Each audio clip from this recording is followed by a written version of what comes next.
최근 전국 상황을 보고 있으면요, 예능보다 정치가 재미있다는 소리가 절로 나옵니다. 차이가 있다면 웃음이 아니라 헛웃음이 많이 나온다는 건데요. 이러한 정치 상황 적나라하게 볼 수 있는 것 중에 하나가 바로 정치인들의 SNS입니다. 그래서 오늘 신인규의 아침저널 3부에서는요, 박영식 시사평론가와 함께 한 주간에 올라온 정치인들의 SNS 게시물을 있는 그대로, 날 것 그대로 살펴보겠습니다. 박영식 평론가님 스튜디오 나와 계시는데요. 안녕하세요. 네, 안녕하세요. 반갑습니다. 예, 늦었지만 새해 복 많이 받으시고. 새해 복 많이 받으십시오. 자, 오늘 첫 번째로 소개해 주실 게시물 무엇입니까? 예, 오늘은 다른 SNS 정치 게시물들 저희가 살펴보기 전에 24일에 설 연휴 시작되기 전에 될 때쯤에 윤석열 대통령이 페이스북에 올렸던 글을 저희가 먼저 좀 가져오려고 합니다. 예. 설날이 다가오니 국민 여러분 생각이 많이 납니다. 여러분 곁을 지켜드리고 살피고 도와드려야 되는데 예. 그러지 못해. 아하. 안타깝고 죄송하다, 이런 글을 올려서 화제였다고 하는데, 여기 마지막에 문장을 보니까 현재 윤석열 대통령의 서심 발신까지 제한된 상태여서 변호인 구술을 통해 국민 여러분께 전하는 설날 인사이다, 이렇게 좀 덧붙여져 있다라고 하거든요. 예. 근데 이게 저 요즘에 그 정치인들이 수용자들을 만나러 가거나 해서 거기에 실제 대변인 역할들을 많이 하고 있잖아요. 변호인들이 수감자의 말을 공식적으로 이렇게 옮기는 것이 문제가 되는 건 없는가? 예. 또 법률적으로 이게 다른 수감자들도 이런 식으로 이게 할 수 있는 건가? 우리 예. 한번 짚어봐야 될 것 같아서 일단 갖고 왔습니다. 우선 좀 법적으로 한번 좀 설명을 드리자면, 우리 형집행법 43조에 보면 편지 수수에 대해서 제한을 받습니다. 그러니까 오는 편지도 미리 교도관이 뜯어보고요, 보내는 편지도 미리 검열을 합니다. 이건 이제 특별행정 권력관계 속에서 당연한 거고요. 이제 거기에도 보면은 이제 수용자의 교화 또는 건전한 사회복귀를 해칠 우려가 있을 때 제한하도록 이렇게 되어 있는데, 지금 이 상황은 조금 다르네요. 규제의 사각지대. 예를 들면 윤석열 대통령이 본인의 편지를 써서 뭐 그걸 공개한다기보다는 네. 접견을 해봤더니 네. 이런 말을 하더라. 카더라 통신 아닙니까? 그래서 이런 부분에 대해서는 아마 윤석열 대통령에 대한 직접적인 규제보다는 그 접견자들의 접견을 막을 필요가 좀 있겠다. 그게 봅니다. 이제 현실적으로는 아마 이제 현직 대통령 신분이라는 것을 주장하면서 예. 일정 부분의 특혜를 노리려고 하지 않겠는가라는 생각이 들어서 그게 이제 가능한가? 특혜인 건 맞죠. 네, 근데 그런 특혜에 대해서는 이제 국민들의 정서가 상당히 반발이 크기 때문에 이런 것들을 좀 고려한 그런 좀 공정한 저는 그런 교도 행정이 좀 있기를 그걸 좀 바라해 봅니다. 항상 SNS를 통해서 촌철살인을 날리는 네. 박지원 민주당 의원님의 게시글을 한번 좀 살펴볼 텐데, 박지원 의원이 어제 올린 게시글도 화제가 좀 됐습니다. 어떤 내용인지. 차라리 국민의힘 당사를 서울구치소로 옮기세요. 오늘 예정된 권영세 비대위원장, 권성동 원내대표, 윤석열 면회는 인간적 차원의 면회가 아닙니다. 당과 대통령이 만나 현안에 대한 총체적 대응을 위한 쌍권총 회동입니다. 즉, 두 대표는 대선을 위해, 윤석열은 탄핵 기각 및 형사재판 무죄를 위해 집토끼를 잡고 있어야 할 이해관계가 맞아 떨어진 것입니다. 이렇게 또 SNS 글을 쓰셨더라고요. 박지원 의원님의 글인데 네. 지금 글의 속도를 거의 맞춰드렸어요. 또 이제 이런 꽁트의 느낌을 살려달라고 작가님이 부탁하셔가지고. 아니, 저는 더 생동감이 있어서 지금 말씀드린 겁니다. 그러셨습니까? 정말 실제로 말씀하시는 느낌이 났습니다. 원래 이보다 더 느리신데. 아니, 좋았고요. 네.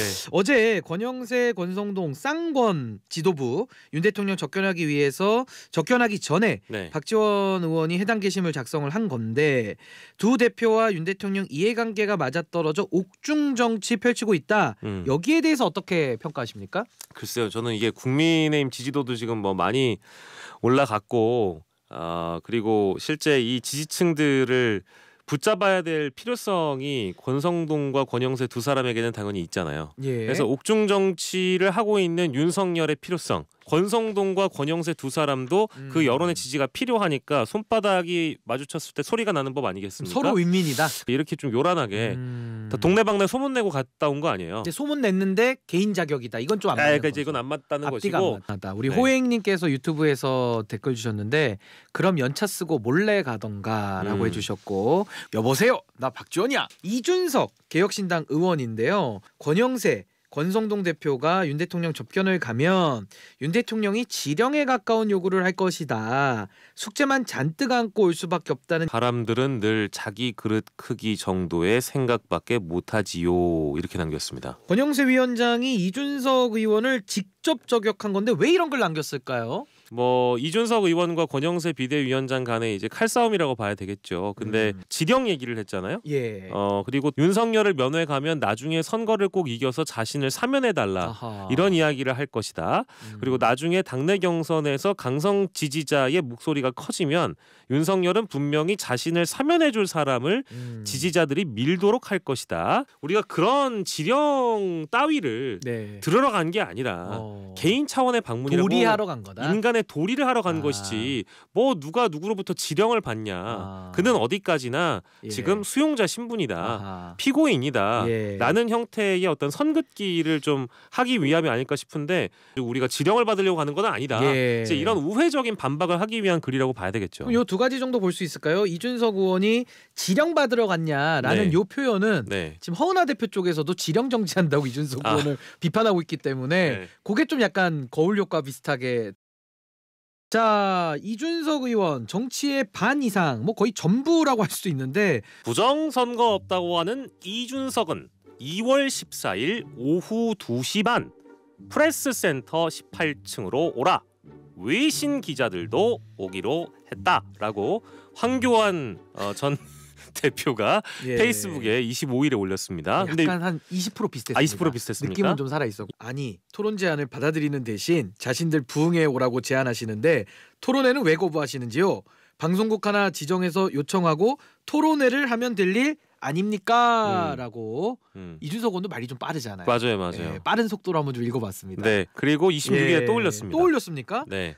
마냥 기다릴 수 없으니 1월 27일 18시까지 시한을 정해놓고 기다리겠습니다. 요런 입장 지금 냈거든요. 그러니까요. 요 설전. 저는 이제 부정선거 의혹이라는 게 저는 논란의 대상도 될 수 없다. 그리고 어허. 이게 토론의 대상도 될 수 없다. 부정선거 논란, 예. 부정선거 의혹이라고 쓰면 안 돼요. 기사를 보면 다 그렇게 나오는데 보도를 할 때도 논란과 의혹이라고 쓰면 안 됩니다. 어허. 부정선거는 사실이 아니니까요. 부정선거를 주장하는 사람들에게 토론을 하자고 신청하는 거는 저는 이제 이준석 의원의 어떤 자기 PR의 방식 아닌가. 자기 PR이다. 자기 PR이다. 그러니까 토론이라는 게 어느 누구와도 토론하자. 우리 한번 토론을 해보자라고 이제 제안을 한다는 게 예. 굉장히 민주주의자 같아요. 열려 있고 예. 열려 있고 자신은 오픈돼 있고 무작정 어떤 상대방을 비난하고 비하하고 비판하기보다는 생각이 다른 사람과의 어떤 대화를 통해서 예. 의견을 좀 좁혀보겠다. 내가 당신을 설득해보겠다. 라는 걸 보여주는 거기 때문에 이준석 의원은 열려있는 사람이구나. 이런 어떤 PR을 위해서 한다라고 보고요.